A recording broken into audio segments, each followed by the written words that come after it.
Nggih, mungkin tak urip.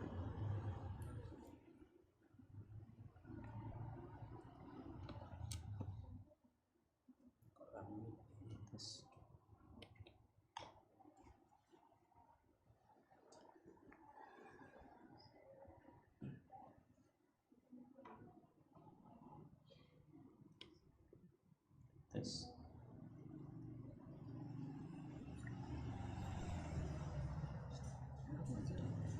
Niki salah sing kula pencet. Rekam niku punika. Kalau pencet kirim malah.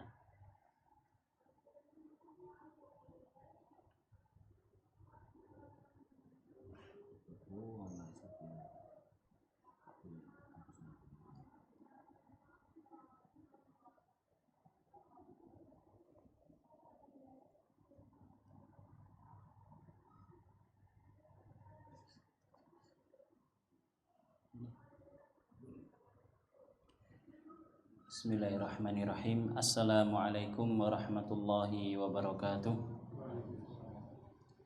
Alhamdulillahirabbil alamin. Wa bihi nasta'inu ala umurid dunya waddin. Asyhadu an la ilaha illallah wahdahu la syarikalah wa asyhadu anna Muhammadan abduhu wa rasuluh sallallahu alaihi wa ala alihi wa sahbihi wa man sara ala nahjihi wa tamassaka bi sunnatihi ila yaumiddin. Rabbi shrah li sadri wa yassir li amri wahlul 'uqdatam min lisani yafqahu qawli. Kita panjatkan puja dan puji syukur kehadirat Allah Azza wa Jal. Pada kesempatan yang mulia ini Allah izinkan kita untuk berjumpa kembali, berkumpul kembali di salah satu rumah Allah yang ada di atas muka bumi, yaitu di Masjid As-Salam. Kita berharap kepada Allah semata semoga Allah berkenan melimpahkan ilmu yang bermanfaat, yang membuahkan amal soleh sehingga bisa menjadi bekal kita untuk menghadap kepadanya di hari kiamat kelak. Amin ya rabbal alamin. Salawat dan salam semoga senantiasa tercurahkan kepada baginda kita, uswah hasanah kita, Nabi Agung Muhammad sallallahu alaihi wasallam, kepada keluarga beliau, para sahabatnya, serta segenap umat yang senantiasa setia mengikuti jalan hidup beliau dengan baik dan benar. Bapak, Ibu, dan hadirin, adik-adik semua, rahimani wa rahimakumullah. Tidak terasa apa yang beberapa waktu lalu kita bahas, hari ini kita telah memasukinya insya Allah. 10 hari terakhir sudah berada di hadapan kita. 10 hari terakhir kita sudah berada di dalamnya. Maka hendaknya setiap kita melakukan introspeksi, setiap kita melakukan muhasabah. Kiranya selama hari-hari Ramadan yang telah kita lewati beberapa hari yang lalu, kita belum bisa maksimal, kita belum bisa mengoptimalkan ibadah kita kepada Allah Subhanahu wa taala. Masih ada puasa yang kurang sempurna, masih ada sholat yang terlambat, masih ada sholat sunnah yang kita tinggalkan. Maka hendaknya kita introspeksi, hendaknya kita muhasabah, kita mengecek diri kita, supaya di sisa 10 hari terakhir ini kita bisa memanfaatkannya. Ada sebuah renungan dari seorang pendahulu kita, yaitu Fudail bin Iyad rahimahullahu ta'ala. Dia pernah bertanya kepada seseorang, kam anta alaik? Dia mengatakan, berapa usia yang engkau miliki? Maka orang tersebut memberikan jawaban, sittuna sanah, usia saya 60 tahun. Fudail bin Iyad mengatakan, fa anta mungdu sittina sanah tasiru ila rabbika tushaku an tablugha. Kata Fudail bin Iyad, kalau begitu engkau selama 60 tahun yang lalu engkau berjalan menuju kepada Rabbmu dan hampir saja engkau akan sampai. Usiamu sudah 60 tahun, ya sudah hampir sampai. Artinya perjalananmu di dunia ini sudah hampir selesai. Maka orang tersebut bertanya, ya Aba Ali, inna lillahi wa inna ilaihi raji'un. Wahai Abu Ali, maksudnya Fudail bin Iyad, wahai Fudail bin Iyad, inna lillahi wa inna ilaihi raji'un. Orang ini ya takjub ketika dikatakan oleh Fudail bin Iyad, engkau telah berjalan 60 tahun menuju kepada Allah Subhanahu wa taala dan sebentar lagi engkau akan sampai. Waktu perjalananmu akan usai. Kata Fudail bin Iyad, ta'lamu ma taqul. Kamu faham apa yang engkau katakan tersebut? Kamu faham apa yang engkau katakan tersebut? Qala ar-rajul, orang tadi mengatakan, qultu, orang tersebut mengatakan, fassirhu lana ya Aba Ali. Tolong jelaskan kepada kami, wahai Abu Ali, wahai Fudail bin Iyad. Maka Fudail bin Iyad mengatakan, qauluka inna lillahi taqulu ana lillahi abdun wa ana lillahi raji'un. Ketika engkau mengatakan inna lillahi, maka sejatinya engkau sedang mengatakan ana lillahi abdun, saya ini adalah hamba milik Allah, wa ana ilallahi raji', dan saya kepada Allah akan kembali. Faman alima annahu abdullahi wa annahu ilaihi raji' falya'lam bi annahu mauqufun. Kata Fudail bin Iyad, barang siapa yang mengetahui bahwasanya dia adalah hambanya Allah dan dia akan kembali kepada Allah. Kita semua ini tidak hanya diarahkan kepada laki-laki yang bertanya tadi, tapi juga kepada kita semua. Siapa saja yang sadar bahwa dia adalah hambanya Allah dan dia sadar dia kelak akan kembali kepada Allah, maka kembali kepada Allah itu tidak hanya ya kembali dengan cara yang mulus saja, tidak. Namun kata Fudail bin Iyad, wa annahu ilaihi raji' falya'lam bi annahu mauqufun. Hendaknya dia mengetahui bahwasanya dia kelak akan dihadapkan kepada Allah Subhanahu wa taala. Jadi ketika kita nanti sudah wafat, ya bukan seperti yang diduga oleh sebagian manusia, telah kembali kepada rahmatullah, telah berpulang kepada rahmatullah, telah berpulang dengan tenang. Pulang kemana? Nanti dulu. Ada hal-hal yang menanti. Ketika seseorang pulang kembali kepada Allah Subhanahu wa taala, bukan berarti itu adalah peristirahatan terakhir. Bukan berarti itu adalah akhir dari segalanya, bukan. Namun akan ada mauqif, akan ada masa di mana kita akan dihadapkan oleh Allah Subhanahu wa taala di hadapannya secara langsung. Wa man alima bi annahu mauqufun falya'lam bi annahu mas'ul. Barang siapa yang mengetahui bahwa dirinya pasti akan di hadapan Allah Subhanahu wa taala, akan berdiri di hadapan Allah Subhanahu wa taala, hendaknya dia mengetahui bahwa dia akan ditanya. Wa man alima annahu mas'ulun falyu'id lis-su'ali jawaban.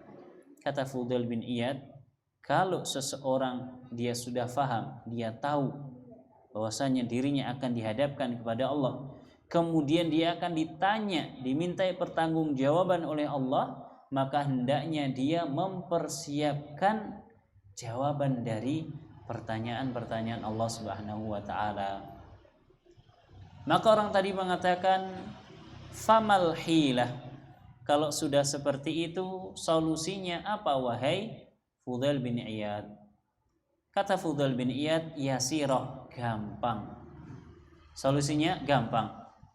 Fudail bin Iyad yang memberikan penjelasan yang panjang lebar tentang apa yang akan dihadapi oleh setiap orang, terkhusus orang yang ada di hadapannya tersebut yang usianya sudah 60 tahun. Orang tersebut khawatir, maka dia bertanya, meminta solusi kepada Fudail bin Iyad. Fudail bin Iyad hanya memberikan solusi yang sangat mudah, solusinya gampang, yasirah. Qala ma hiya, orang tadi bertanya, apa solusinya?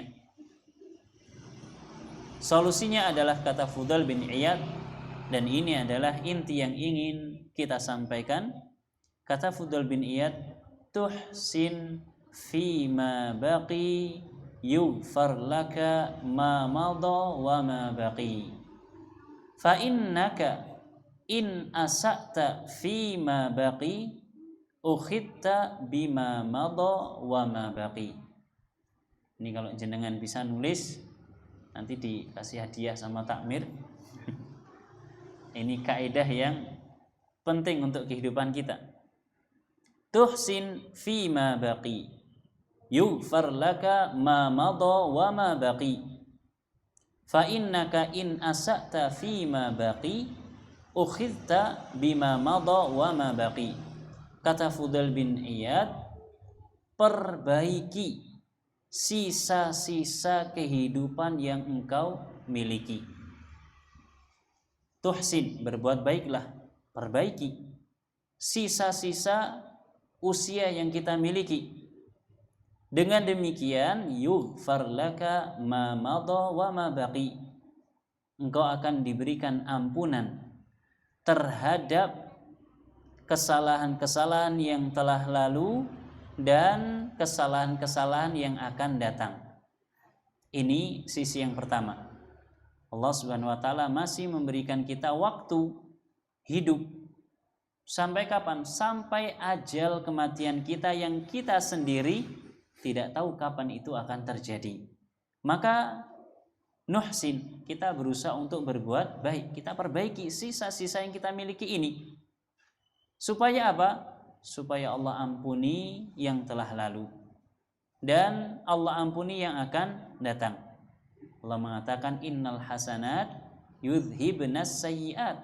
Kebaikan-kebaikan itu akan menghilangkan, meleburkan keburukan-keburukan. Ini sisi yang pertama. Ini adalah sisi yang pertama. Sisi yang kedua, fa innaka in asa'ta fi ma baqi ukhidta bima madha wa ma baqi. Karena kalau engkau berbuat buruk, engkau ceroboh dari sisa waktu yang engkau miliki, engkau akan dihukum terhadap atau disebabkan kesalahan-kesalahanmu yang telah lampau, begitu pula kesalahan-kesalahanmu yang engkau lakukan di sisa-sisa waktu yang engkau miliki. Saya ulangi lagi. Karena kalau engkau berbuat buruk, engkau ceroboh, engkau berbuat dosa di sisa-sisa waktu yang engkau miliki ini, maka engkau akan dihukum, diberikan hukuman oleh Allah Subhanahu wa taala disebabkan kesalahan yang telah lampau. Kenapa? Karena kesalahan yang telah lampau tidak ada penghapusnya, tidak ada kafarahnya, tidak ada pelebur atau penggugurnya. Demikian pula kecerobohan, kesalahan yang kita lakukan sekarang dan akan datang di sisa waktu yang kita miliki ini. Maka Bapak Ibu rahimani wa rahimakumullah, terkait dengan bulan Ramadan, kita terapkan kaidah yang diberikan oleh Fudail bin Iyad ini. Tuhsin fi ma baqi yughfar laka ma madha wa ma baqi fa innaka in asa'ta fi ma baqi ukhidta bima madha wa ma baqi. Kita terapkan. Kita sekarang berada di hari ke-20. Tersisa bagi kita antara 9 sampai 10 hari lagi. Oke, setuju napa mboten? Tersisa bagi kita kalau tidak 9 hari ya 10 hari. Insya Allah. Dari 20 hari yang telah lalu ini, kita tidak bisa memastikan bahwa kita melakukan hal-hal yang baik semuanya. Kita melakukan amalan ibadah semuanya. Kita tidak bisa memastikan semua amal kebaikan, semua amal ibadah kita diterima oleh Allah Subhanahu wa ta'ala. Dan kita hanya memiliki 10 hari terakhir ini. Lalu apa yang harus kita lakukan? Yang harus kita lakukan sisa 10 hari terakhir ini, nuhsin fima baqi, kita perbaiki. Kalau kemarin kita masih memiliki kekurangan, kita masih memiliki kecerobohan di tengah-tengah puasa kita terutama, maka kita perbaiki di sisa 10 hari kita ini serta sisa usia kita. Supaya apa? Supaya dosa kita, kekurangan kita selama 20 hari lalu diampuni oleh Allah Subhanahu wa taala. Kemudian yang akan datang pun juga demikian. Sebaliknya kalau 10 hari sisa ini kita sia-siakan, kita ceroboh di dalamnya, maka kita akan ukhidna bima madha wa ma baqi. Kita akan dihukum oleh Allah Subhanahu wa taala terhadap yang telah lalu dan yang akan datang. Minimal kita akan merugi. Sudah 20 hari pertama kita enggak sungguh-sungguh, kita lebih banyak guyonannya, kita mufarrid, kita muqassir. 10 terakhir pun juga kita demikian. Malah mohon maaf justru malah kendor. Maka ini sangat disayangkan. Akhirnya apa? Kita keluar dari bulan Ramadan dalam keadaan yang rugi. Sebagaimana yang pernah kita sampaikan, kita masuk bulan Ramadan itu seperti orang yang berdagang, seperti orang yang akan masuk pasar. Orang masuk pasar, kalau dia punya ilmu, maka dia bisa melakukan transaksi jual beli dol tinuku dengan cara yang menguntungkan. Dia keluar dari pasar untung, entah dia sebagai seorang penjual atau seorang pembeli, dia akan untung. Namun kalau dia tidak punya ilmu, maka dia akan rugi, dia akan buntung. Baik dia sebagai seorang penjual ataupun seorang pembeli. Karena itu Bapak Ibu, yuk mari sisa 10 hari yang masih ada ini kita optimalkan. Kalau bisa iktikaf di masjid, walhamdulillah. Masjid 24 jam terbuka Pak, alhamdulillah. Dan mungkin ada program iktikaf meskipun ala kadarnya, artinya ada teh, mungkin ada roti, ada snack ringan. Tidak seperti yang diprogram oleh sebagian saudara-saudara kita, iktikaf ada makan besar, ada fasilitasnya. Ada, Masya Allah. Ada sahur bersama, alhamdulillah. Intinya kita manfaatkan. Kalau memang tidak bisa full ngebleng, kalau mau ngebleng berarti mulai malam ini sudah tidak pulang ke rumah. Kalau tidak bisa full ngebleng karena ada kesibukan yang harus dilakukan, minimal semalam penuh. Kalau tidak bisa semalam penuh, minimal mayoritas malam kita gunakan kegiatan ibadah di masjid. Kalau memang tidak bisa mayoritas malam kita di masjid, minimal sholat tarawih sampai selesai dengan imam. Dan niatkan ketika berangkat, niatkan sembari untuk iktikaf.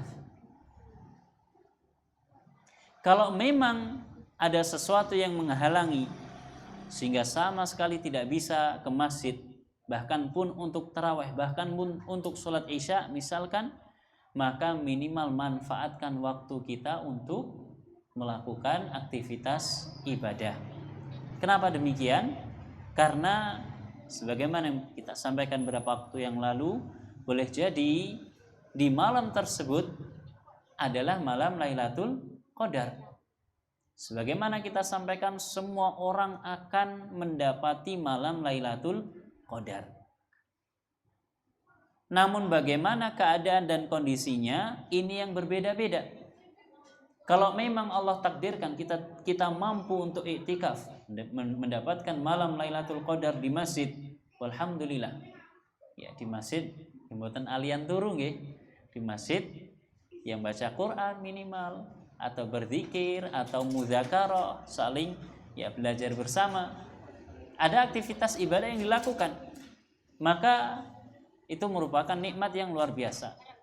Kalau kita ditakdirkan oleh Allah bisa sampai sholat tarawih, kemudian sholat witir, kemudian kita pulang, kita lanjutkan aktivitas ibadah di rumah, itu merupakan kenikmatan. Kalau memang Allah takdirkan kita harus misalkan melakukan safar perjalanan, maka di tengah-tengah perjalanan kita tersebut upayakan untuk tetap melakukan ibadah.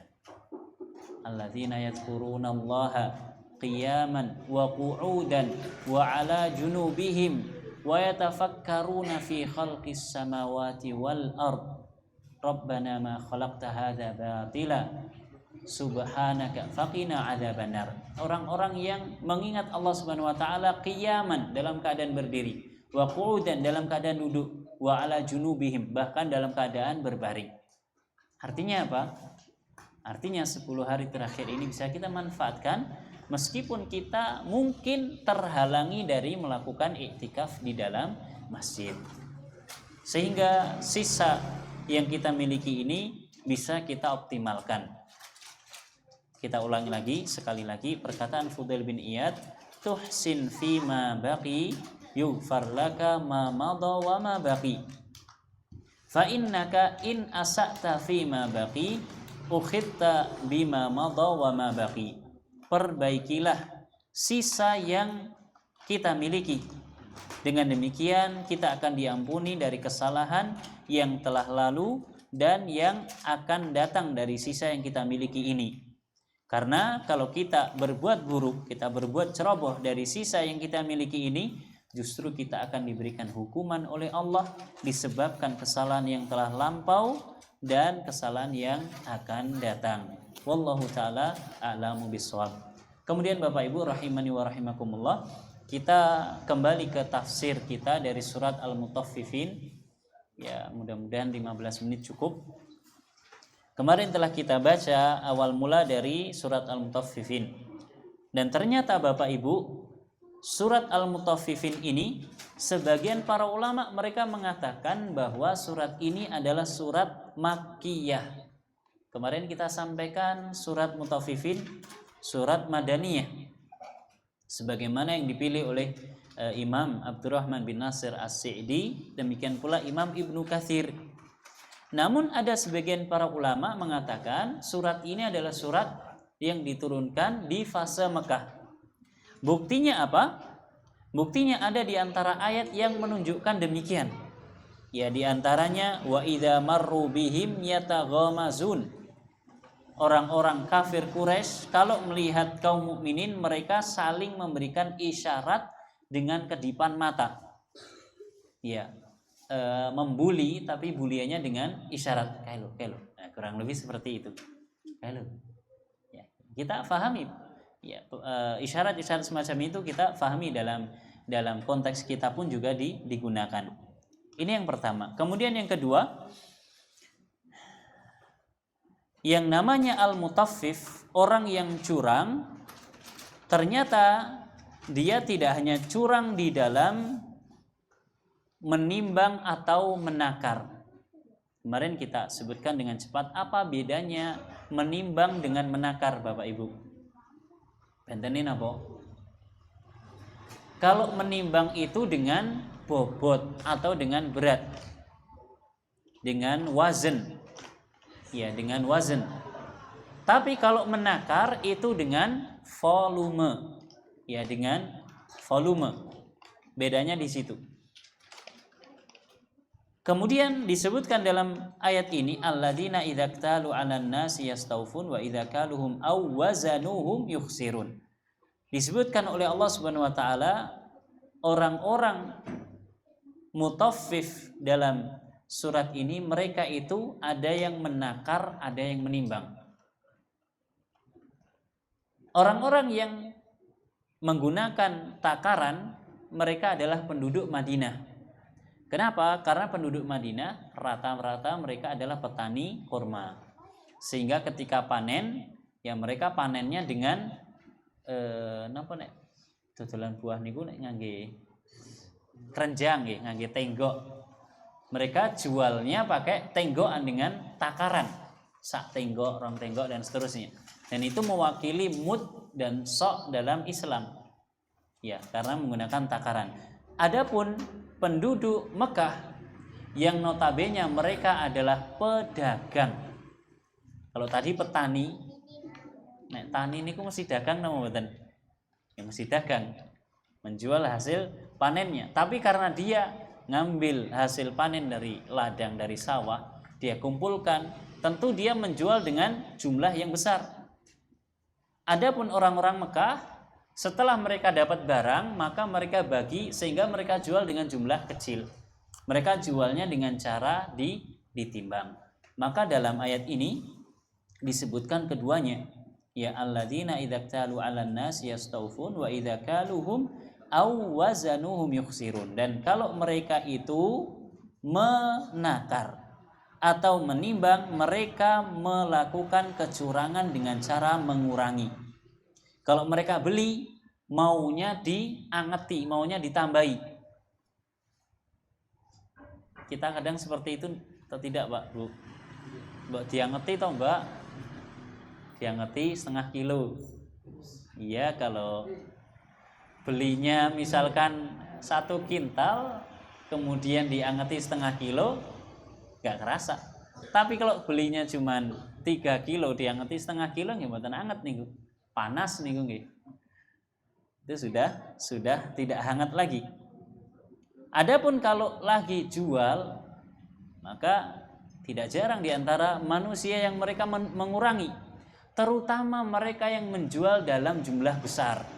Sakniki nek misale naker beras misalkan atau gabah 1 ton, terus dikurangi 5 kilo, kraos napa mboten? Mboten kraos. 5 kilo dari 1 ton itu sedikit. Nah, ini orang-orang semacam ini terancam. Ya, terancam oleh ayat Allah Subhanahu wa taala, wailul lil mutaffifin. Kecelakaan, celaka bagi orang-orang yang melakukan kecurangan. Wail di dalam ayat ini ada yang mengatakan dia adalah nama satu lembah di neraka. Ada pula yang mengatakan wail di sini adalah kecelakaan secara umum. Lalu mengapa mereka melakukan itu semua? Mereka melakukan itu semua karena keberanian mereka. Dan keberanian mereka ternyata disebabkan karena mereka tidak meyakini adanya hari pembalasan. Ataupun kalau mereka meyakini adanya hari hisab, adanya hari pembalasan, ketika mereka melakukan itu mereka sedang lupa. Dan ini yang kita terapkan kepada saudara-saudara kita kaum muslimin.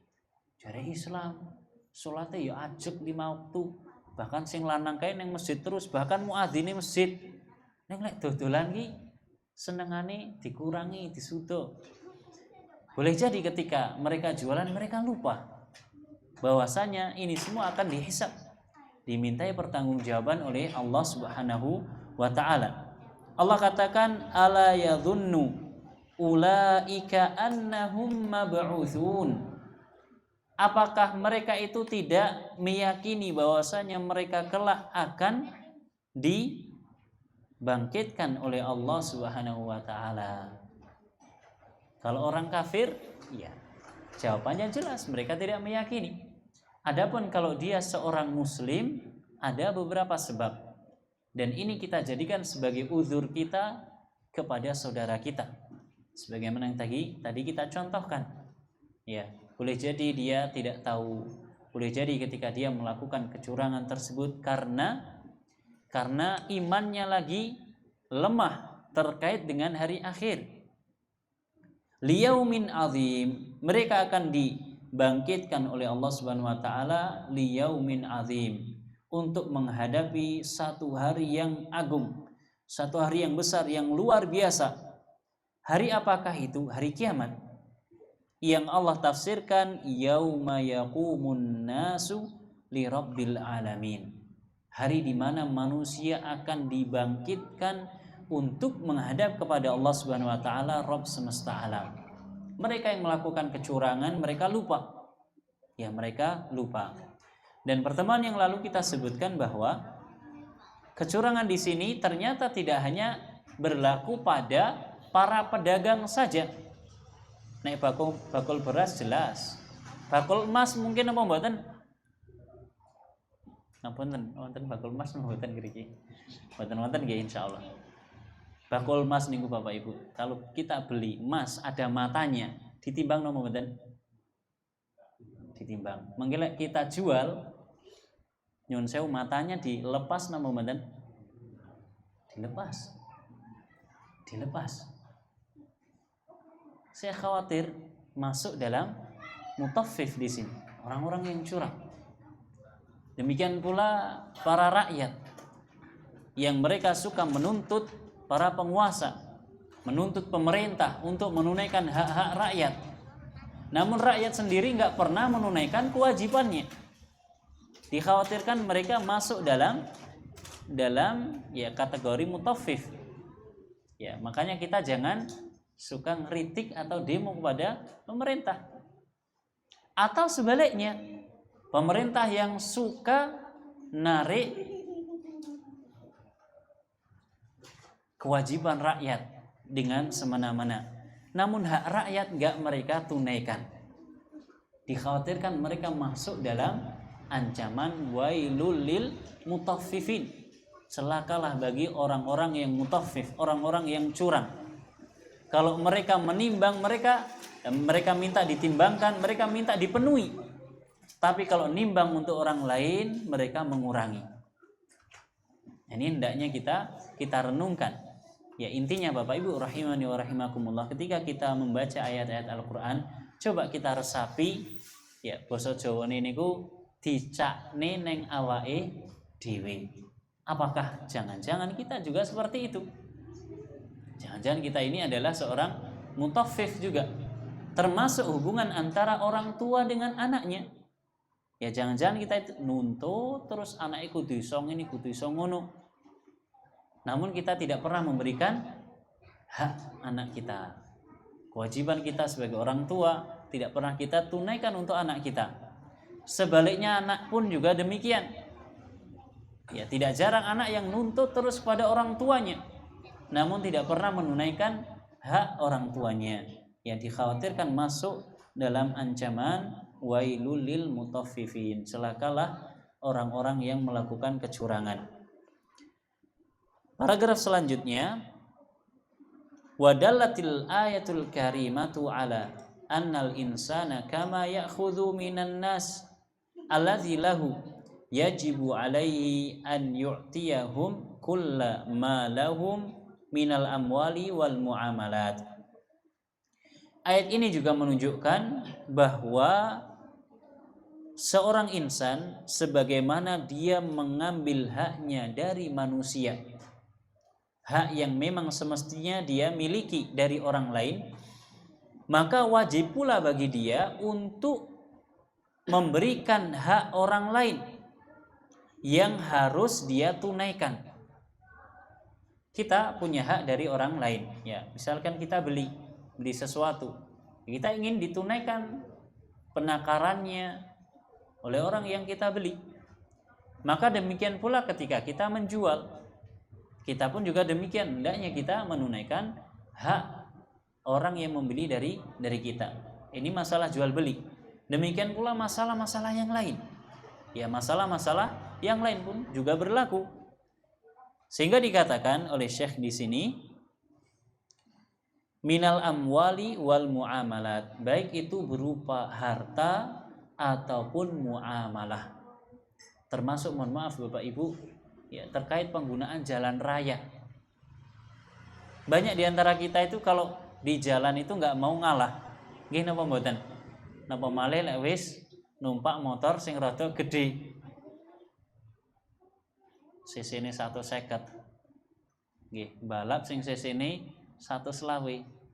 120 iki mbok minggir ngono lho. Aja ning ngarepku. Aku ki ben liwat dhisik. Itu masih 150.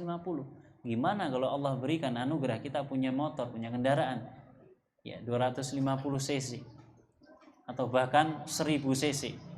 Kira-kira bagaimana kesombongan yang akan muncul dari diri kita? sehingga menyebabkan orang lain apa? Ya, terambil haknya, terampas haknya.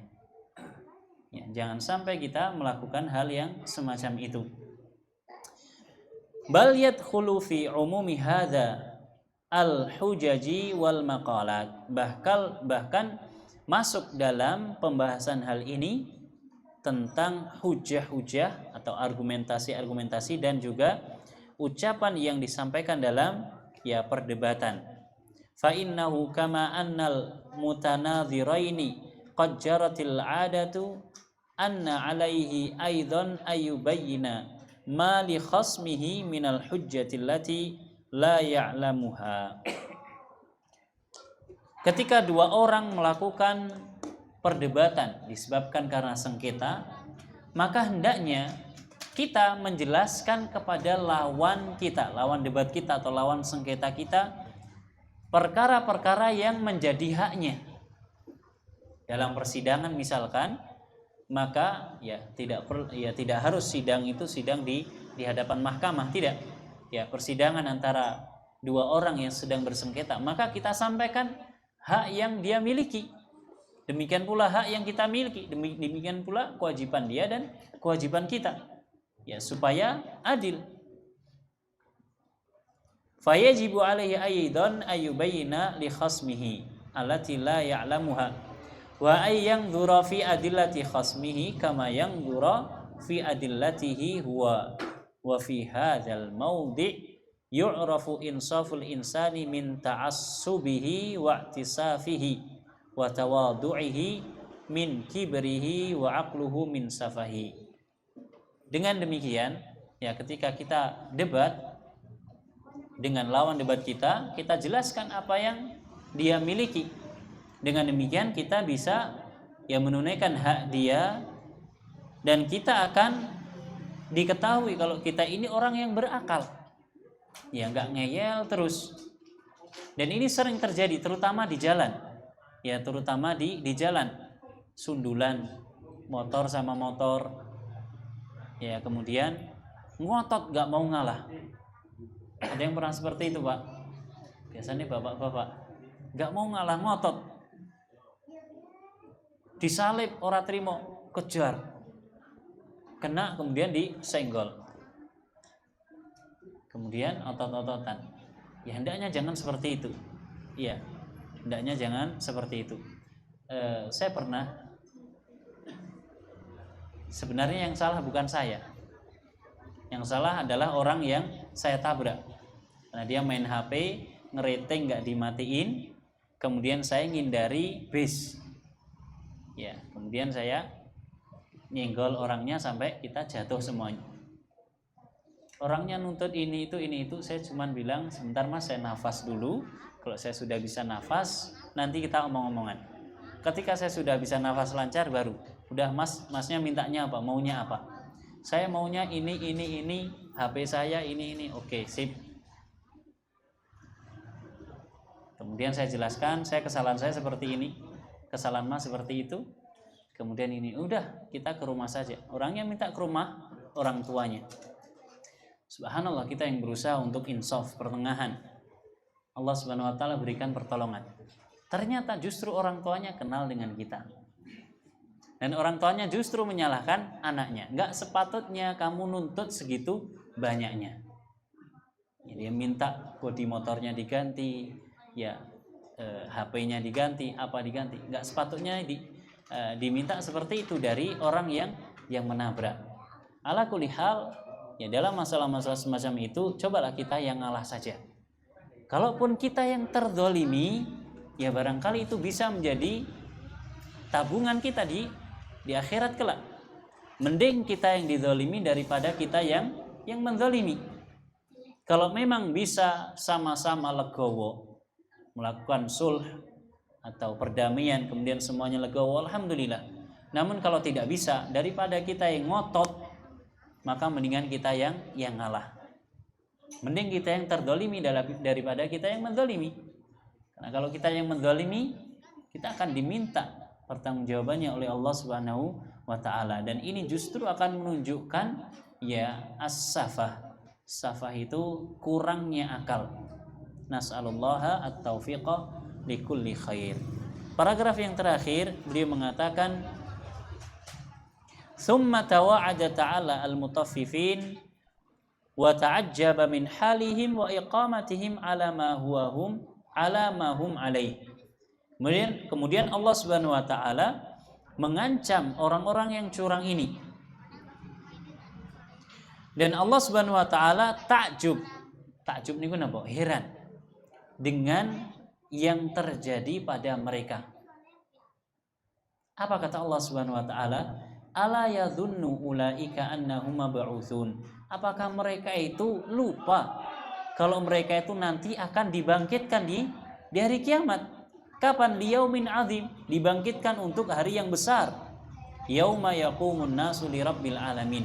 Hari di mana manusia mereka akan menghadap kepada Allah Subhanahu wa taala. Allah sampai takjub. Apa mereka yang melakukan kecurangan itu lupa terhadap hal ini? Mereka itu akan dibangkitkan loh. Falladzi jarra'ahum alat tatfifi adamu imanuhum bil yaumil akhir. Maka yang menyebabkan mereka itu berani melakukan kecurangan sebagaimana tadi kita singgung, di antara sebabnya adalah mereka tidak beriman kepada hari akhir. Karena itu Bapak Ibu, setiap kita akan melakukan kecurangan, maka hendaknya kita ingat setiap kecurangan yang kita lakukan nanti akan ditagih, diminta pertanggungjawaban oleh Allah Subhanahu wa taala. Wa illa falau amanu bihi wa arafu annahum sayaqumuna baina yadayillah fayuhasibuhum 'alal qalili wal katsir la aqla'u an dzalika wa tabu minhu. Wallahu taala a'lamu bissawab. Insyaallah kita lanjutkan pada pertemuan yang akan datang. Wallahu taala a'lam. Sallallahu ala nabiyyina Muhammad wa ala alihi wa sahbihi wa sallama tasliman katsira. Wassalamualaikum warahmatullahi wabarakatuh.